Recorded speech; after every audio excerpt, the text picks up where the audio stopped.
Hi, my name is Tina, and I'm a certified peer specialist. And today I want to talk to you about WRAP. WRAP stands for Wellness Recovery Action Plan. And for most people who have mental health diagnoses, WRAP is a very vital part of their recovery. When I first got to Spindletop at the center that I work at, and they introduced WRAP to me, I thought that WRAP was very interesting. And then when I stopped and I thought about it, I was actually already working a WRAP plan. I just didn't have a name for it. A lot of the things that I learned in WRAP about staying well and staying in recovery, I was already doing it. I just didn't have the structure that I needed in order to activate an actual WRAP plan. So today, what I'm going to talk to you about, I'm going to talk to you about the 5 key concepts that are very vital to your WRAP plan. I like to also add that WRAP is a very personal plan. It is a plan that you would create and that it would be specifically designed just for you. Some people say, oh, well, I don't have a mental health diagnosis. That's okay. If you're dealing with substance abuse, if you're trying to quit smoking cigarettes, if you're in the process of moving, if you're in the process of starting a new job, you too can create a WRAP plan. And the WRAP plan just basically helps you to manage the things that you're dealing with. It helps you manage your symptoms. It helps you to stay in control of your recovery. And again, these are 5 key concepts, and these are the 5 keys that Mary Ellen Copeland believes that if you implement these and if you use these and make these a vital part of your WRAP plan, you too can recover and get well. The first key concept is hope. People who have experiences with mental health difficulties, they get well, they stay well, and they go on to meet their life dreams and goals. I can remember times when I'm what they call co-occurring dual diagnosis. I have the substance abuse issue as well as the mental health diagnosis. And I can tell you that there were times when I did not think I was going to make it. There were times when I felt like there was no way that I was going to come out of the dark pit that I was in. At that time, I had lost all hope.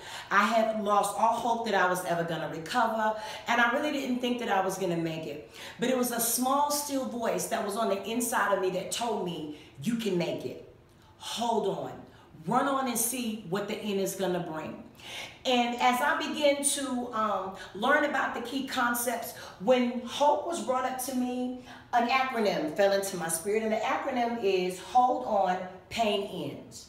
For those of you that may feel like right now you are in a hopeless state of mind, I encourage you to hold on to hope. Let hope be the anchor that plants you in your recovery. A lot of times when I'm sharing or when I'm doing WRAP or when I'm with my peers, I like to share with them my experience, strength, and hope. I find that a lot of us have stories that are on the inside of us that can help other people. So sometimes in order for me to inspire hope with my peers, I talk to them about the things that I've been through. I talk to them about the hopeless times. I talk to them about the times when I felt like giving up. But then I turn around and I let them know what it is like today, what it is like after being in long-term recovery, what it is like after finally being able to manage my symptoms as well as my diagnosis. Hope, with hope, all things are possible. So hope is a very, very, very important part of the key concept. The second key concept that I want to share with you today is personal responsibility. When it comes to personal responsibility, you have to understand that it's up to you to take the action and to do the things that you need to do to keep yourself well. A lot of times when I have my battles and when I'm not, in a good place and I know that I haven't been doing everything that I'm supposed to do to keep myself in a healthy state of mind, I have to go back to thinking, what were the things that I was doing that got me well? And then I have to begin to do those things again. Whatever the things that I've done in order to get well are the things that I have to continue to do to stay well, which meant I had to start making my meetings. Me going to meetings was a form of me taking personal responsibility.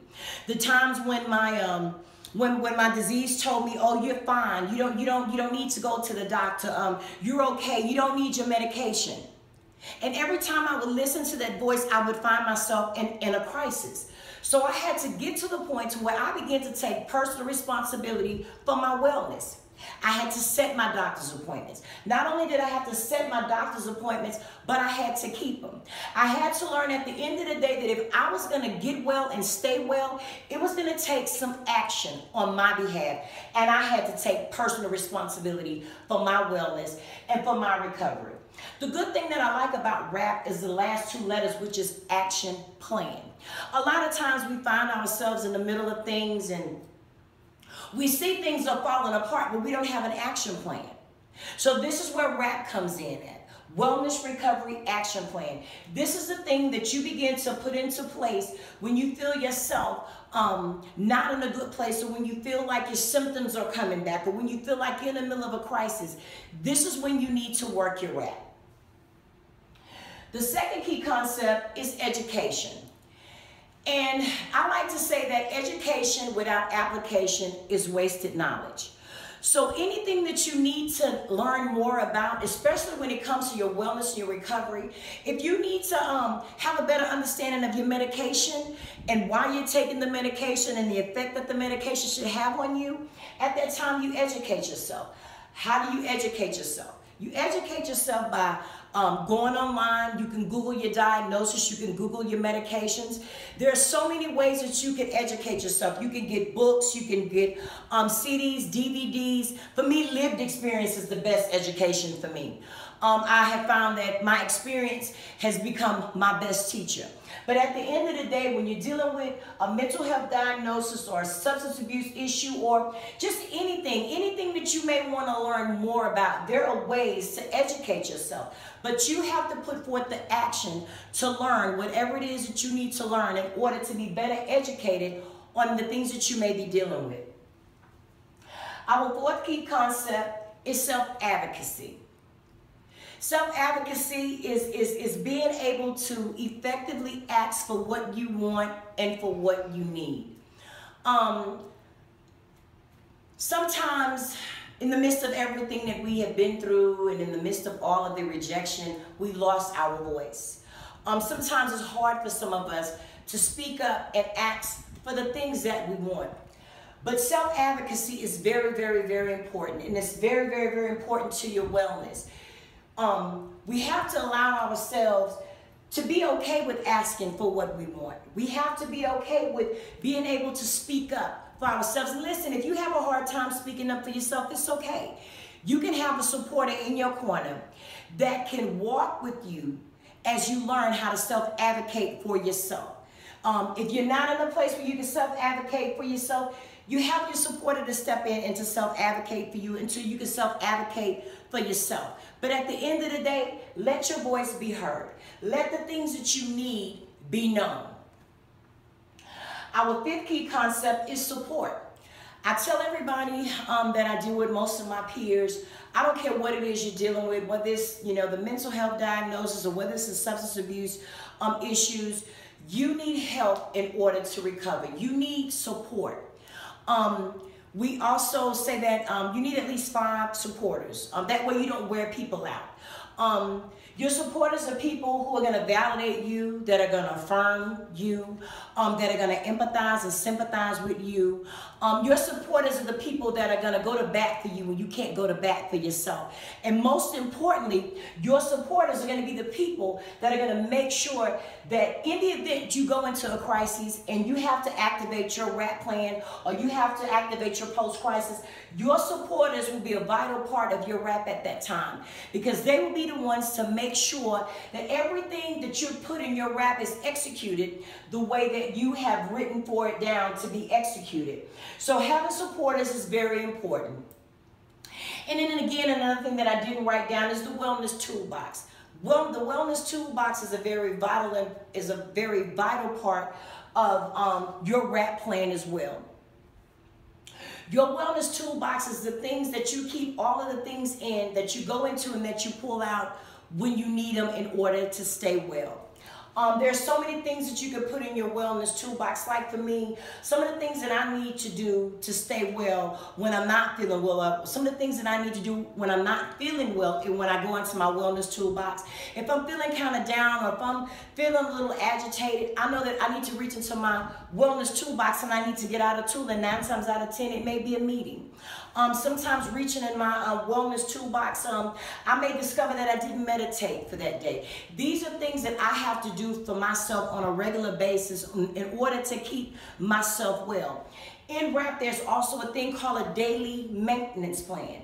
And these are the things that you have to do on a regular basis in order for you to get well and for you to stay well. When you think about building a house, you can have the blueprint for the house, you can have all of the tools that you need for the house, but when it comes down to you to actually build the house, if you're not reaching in your toolbox to get the tools that you need, the house will never get built. Well, it's the same thing with WRAP. In order for you to stay well, you have to work your WRAP. You have to use the tools that you've placed in your toolbox. And again, the good thing that I like about WRAP is that it's personalized. What may be in my toolbox may not be in your toolbox. What works for you in order for you to stay well may not be what works for me in order for me to stay well. So it's very important that when you do your WRAP plan, or when you create your WRAP plan, that you're very thorough. And you want to make sure that all 5 of these key concepts are a part of your wellness and your recovery on a regular basis. And again, just to recap over the 5 key concepts that we have, the first one is hope. Let hope be the anchor that holds you in your recovery. Let hope be the thing that gives you the strength and the energy to run on and see what the end is going to bring. Don't give up 5 minutes before the miracle. Always have hope. The second key concept, again, is personal responsibility. And that's just basically you taking charge and you taking responsibility for your wellness and your recovery. In whatever way that looks to you, I have to be personally responsible today for my wellness and my recovery. So I have to do the things that I need to do in order to stay well. My dad can't do it for me. My children can't do it for me. These are the things that I have to do for me in order for me to stay well. The third key concept was education. And again, you can educate yourself on your diagnosis. You can educate yourself on anything that you want to learn more about.